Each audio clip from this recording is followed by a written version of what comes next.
دينا ونورة وحسن 3 إخوات. كل واحد كان عنده مشكلة تخص الشغل في حياته زي أغلبنا، بس ال3 ما كانش قدامهم حل غير السعي. بس حسن كان مختلف عن إخواته شوية. تعالوا نشوف مشكلته إيه. في المترو بيقوموا ويقعدوه، ولما يرفض عشان معاه حد بيلحوا عليه.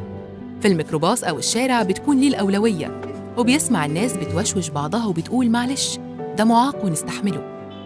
حسن اتولد بإعاقة في رجله خلته يتسند على عكاز من ساعة ما ابتدى يمشي، وعلى الرغم من لطف الناس معاه وتقديرهم لإعاقته وإن ده شيء كويس إن الناس تساعده، إلا إنه شايف كونه واحد من 10 مليون من ذوي الاحتياجات الخاصة في مصر، يعني 10% من السكان، إنه لازم يتعامل معاملة طبيعية زي باقي الناس بدون تمييز، خصوصاً لما بيترفض في شغل بسبب إعاقته دي.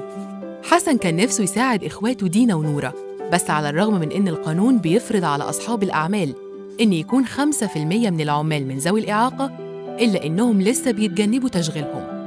حسن اتضايق جداً من طريقة التعامل معاه، وقرر إنه يستغل النت اللي بيقعد عليه كتير ويعمل صفحة على الفيسبوك ويوعي فيها أصحاب الشغل تحديداً إزاي ممكن يتعاملوا مع ذوي الاحتياجات عشان ما يتمش رفضهم بعد كده.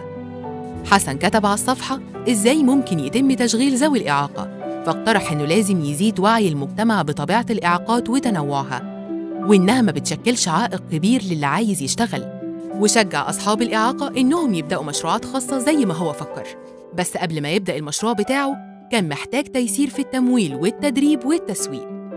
في واحد رد على حسن في الكومنتس وقال له إن معاه 2 في الشغل من ذوي الإعاقة بيشتغلوا شاطرين جداً، وإن مكان شغلهم تم تجهيزه بحاجات بسيطة سهل جداً على ذوي الإعاقة إنهم يشتغلوا بيها، ومفروض كل أماكن الشغل تعمل كده، زي إن المكان يسهل منحدرات الحركة، أو إن الإضاءة تكون قوية، أو يتحط وسائل إرشادية تتشاف وتتسمع على حسب طبيعة الإعاقة.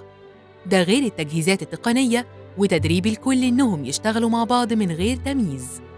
واحد تاني رد عليهم وعرفهم بنفسه إنه عنده إعاقة سمعية، وكان شايف إن ذوي الإعاقة في مصر محتاجين يبقى فيه بيانات دقيقة عنهم ممكن يعملها الجهاز المركزي للتعبئة العامة والإحصاء، عن توزيعهم الجغرافي في المحافظات، وأسباب الإعاقة سواء كانت وراثة أو إصابة أو شيخوخة، وإمكانية وتكلفة التأهيل عشان يقدروا يشتغلوا وينتجوا.